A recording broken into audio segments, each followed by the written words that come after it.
Hello, future teacher.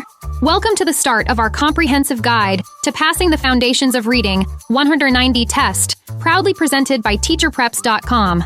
This exam assesses your proficiency in reading instruction, and it consists of 100 multiple-choice questions and 2 open response assignments. You'll have 4 hours to complete this exam. While preparing for your Foundations of Reading 190 test, be aware that there are 23 questions on reading assessment and instruction, comprising 18% of your score. Want instant access to helpful study guides, timed practice tests, engaging video lessons, and an AI essay grader that scores your essay responses to make sure you are totally ready for test day. Enroll in our test prep at teacherpreps.com now and make passing your Foundations of Reading 190 exam simple. Hello, future teacher, and welcome to your go-to guide for passing your teacher certification exam. In this lesson, you'll learn everything you need to know about providing effective reading instruction, so you'll be totally ready for exam day. Ready to dive in? Let's begin with the foundations of standards-based reading. When you step into your classroom, your mission is crystal clear. Help every student meet those crucial state content standards. Think of these standards as your teaching roadmap, guiding each child towards academic success by the end of the school year. Now, how do we achieve this? Through a balanced and comprehensive English language arts program. Balance is key. Focus more on skills your students struggle with while maintaining a steady pace on others. And remember, comprehensive means covering all skills without overemphasizing any. This dual approach ensures every student gets exactly what they need. Moving on, next, we have differentiating reading instruction. On test day, watch for questions about tailoring instruction to diverse learners. Here's your insider tip. Differentiation is your best friend. Start by assessing what your students know. Use this info to adjust the pace and complexity of your lessons. And don't forget about scaffolds, like graphic organizers or visual aids, to support learning. Remember to look for ways to group students effectively. Whether it's whole class, for uniform lessons, or mixed groups for varied interactions, your strategy should fit the reading level and needs of your students. Now, let's break down the instructional delivery into clear stages so you fully understand effective instructional delivery. First, the orientation. This is your teaser trailer, giving students a glimpse of the learning journey ahead. Next up, the presentation. This is where you shine, delivering the content clearly and directly. Follow this with guided practice, where you step in as a coach, observing and nudging your students towards mastery. And finally, independent practice. Think of this as their solo flight, where students apply what they've learned without your direct help. Now, let's talk engaging and motivating strategies. Your secret sauce to a lively classroom. Decorate your space to inspire, use positive reinforcements, and ensure respect and kindness fill every corner of your classroom. When taking your exam, be on the lookout for selected responses that use strategies like book clubs and literature circles to make reading a social, exciting venture. These strategies not only enhance the love for reading, but also build a supportive community among your students. As teachers, we need to promote independent reading. Teach them the 5-finger test. Have them read a random page in a book, raising a finger for each unknown word. 1 or 2 fingers? Too easy. 4 or 5? Too tough.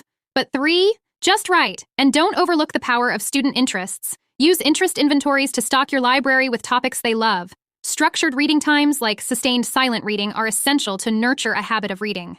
And remember, reading doesn't stop at the classroom door. Coordinate with parents to support at-home reading routines. Woo, that was a power-packed session. Now, don't let the momentum stop here. Log into teacherpreps.com to take this reading instruction practice test to see how these strategies come to life in exam questions. Reading assessment. Hello, future educators. Welcome to your comprehensive guide on reading assessment to help you prepare for your teacher certification exam. Let's begin with an introduction to reading assessments. Assessments in reading are essential for identifying students' current knowledge and skills related to specific standards. They help us create detailed profiles for individual students and the class as a whole, which are invaluable for tracking progress and tailoring instruction throughout the academic year. 3 types of reading assessments. 1. Entry-level assessments. These are conducted before a new lesson or unit to gauge what students already know about the upcoming material. For example, a teacher might use a quick quiz to assess prior knowledge before starting a unit on poetry. 2. Monitoring of progress assessments. Given during the instructional process, these assessments help teachers understand who is grasping the material and who might need more support. An example here could be asking students comprehension questions during a read-aloud session to check for understanding. 3. Summative assessments. These are formal and occur after a learning period, such as at the end of a unit or semester, to evaluate overall learning and mastery of content. An end-of-unit test on a novel study is a common example.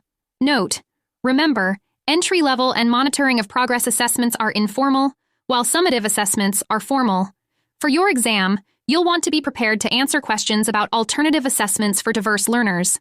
Students with disabilities might have an Individualized Education Program, IEP, or a Section 504 plan, depending on their specific needs.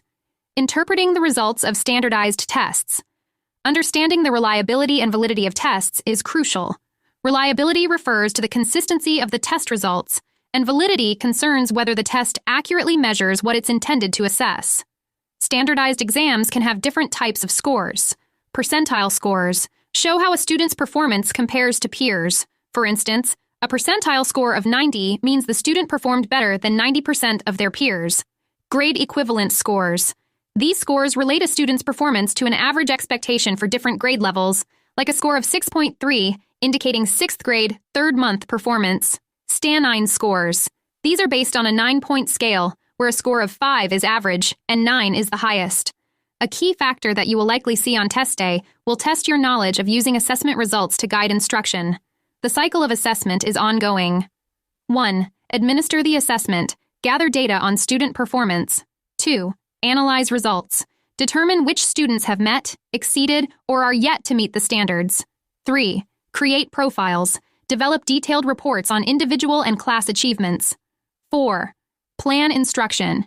Use the data to inform your teaching strategies, ensuring lessons are differentiated to meet the diverse needs of all students.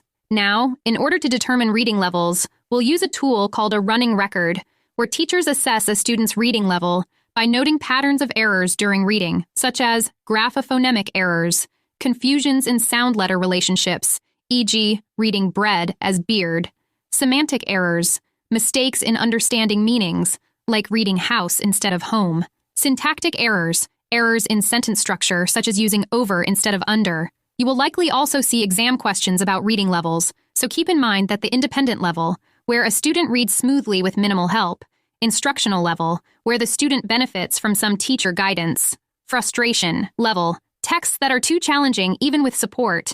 It's highly likely that on your teacher certification exam, you will be asked how to effectively and appropriately communicating assessment results. So let's talk about the different people we share these results with. To students. Provide clear, specific feedback based on standards through daily interactions and periodic conferences. To parents, guardians. Share detailed updates on progress and areas for improvement through various communication methods like emails, meetings, and written reports.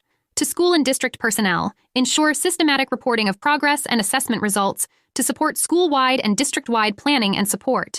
As you prepare for your test, it's essential to have a solid grasp of reading assessments to ensure your success on test day. To truly test your readiness and refine your skills, visit teacherpreps.com and take advantage of our reading assessment practice tests and secure your path to passing your teacher certification exam with flying colors.